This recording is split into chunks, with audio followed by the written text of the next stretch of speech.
龍普亦雜記第一章長安的牛馬，一陣刺眼的陽光和鼎沸人聲，讓唐納德川普從昏沉中驚醒。他不再置身於裝潢奢華的辦公室，而是躺在塵土飛揚的工地上，身上穿住粗麻布衣，手掌滿是老繭，周圍是宏偉得不可思議的宮殿建築群，宮頭的鞭子和唐代官話的呵斥聲，讓他明白，他美利堅的前總統竟穿越到了大唐長安，成了一個修建大明宮的底層勞工，一個名副其實的牛馬。他給自己取了個新名字唐龍普 Donald Trump。他沒有自怨自艾，反而將這裏視為一個全新的市場。他觀察到工人們效率低下，最大的問題是午餐和飲水，數萬工人只有幾個簡陋的飯棚，食物劣質，飲水不潔，導致工人體力不支，時有病倒。這裏有巨大的痛點 pain point， 唐龍普喃喃自語，解決痛點就是最大的商機。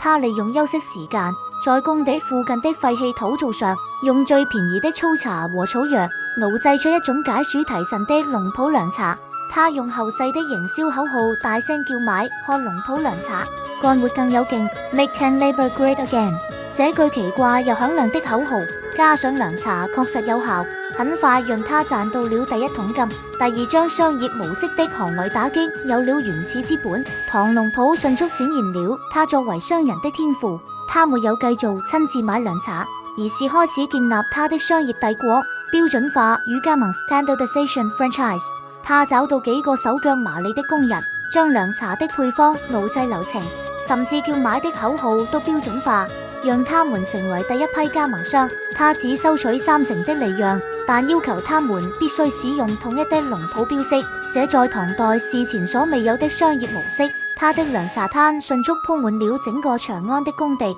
供應鏈管理 Supply Chain Management。他直接與城外的茶農和藥農簽訂長期供貨合約，壓低成本。接住他又建立了一個小型的物流團隊，專門負責原料運輸和成品配送，確保每個攤位的供應穩定。就在他的生意蒸蒸日上之時，他遇見了他長安最大絲綢商蘇氏綢緞的千金蘇婉儀。蘇婉儀聰慧過人，對唐龍普這些聞所未聞的商業術語和高效的組織能力產生了濃厚興趣。他穿住男裝，在涼茶攤前攔住他：你口中的品牌現金流究竟是何物？你的野心恐怕不只是一個買涼茶的小販吧？唐龍普看住眼前這位氣質不凡的公子，露出了他標誌性的微笑。我的目標是打造一個前所未有的商業帝國，而你可以成為我的第一個投資人。第3章資本、運作與政治投機。蘇婉儀被唐龍普的宏大藍圖和自信所折服，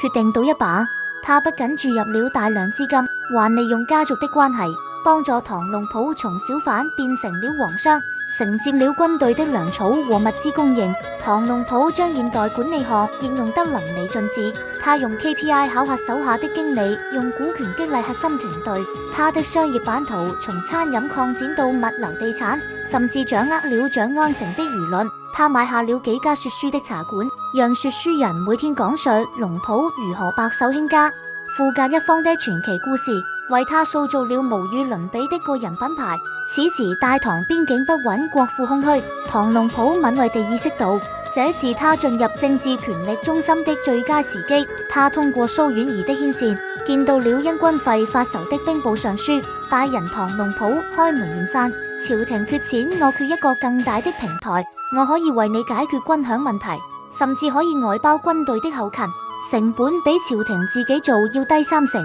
我不要官職，我只要政策。他用政府購外包 （Government Outsourcing） 這個超前概念，成功說服了尚書。第4章讓大唐再次偉大，憑借住為朝廷解決財政危機的巨大功勞，以及在民間積累的聲望，唐龍普被破格封為戶部侍郎，正式踏入權力核心。蘇婉儀則成為他最得力的賢內助，兩人從商業夥伴變成了靈魂伴侶。他們的愛情建立在共同的野心和智慧之上。唐龍普在朝堂上言論驚世駭俗，他提出減稅以刺激民間消費，建立國家級儲備銀行，發行債券以集資修路等一系列政策。他最著名的口號就是那句從長安工地開始的：讓大唐再次偉大 ，Make Tank Great Again。他他利用高超的談判技巧和利益交換，分化朝中保守派與手握兵權的將軍結盟。他用輿論將政敵塑造成腐敗的建制派，而自己則是為民請命的改革者。第5章，君臨天下數年後，老皇帝駕崩，幾位王子為爭奪皇位內鬥不休，引發京城大亂。在這權力真空的時刻，唐龍普果斷出手。他早已通過商業網絡和軍隊後勤系統，將兵權牢牢掌握在自己手中。他以清君側按社稷為名，迅速控制了長安局勢。在萬民擁戴和百官勸進之下，唐龍普身穿龍袍，牽住已成為他妻子的蘇婉兒的手，登上了大明宮的權力之巔。他看住腳下曾流過自己汗水的土地，對身邊的皇后說：親愛的，我說過，這是一筆最好的交易 ，the best deal。一個來自異世的靈魂，憑借住超越時代的商業智慧和政治手腕，最終完成了從牛馬到皇帝的終極逆襲。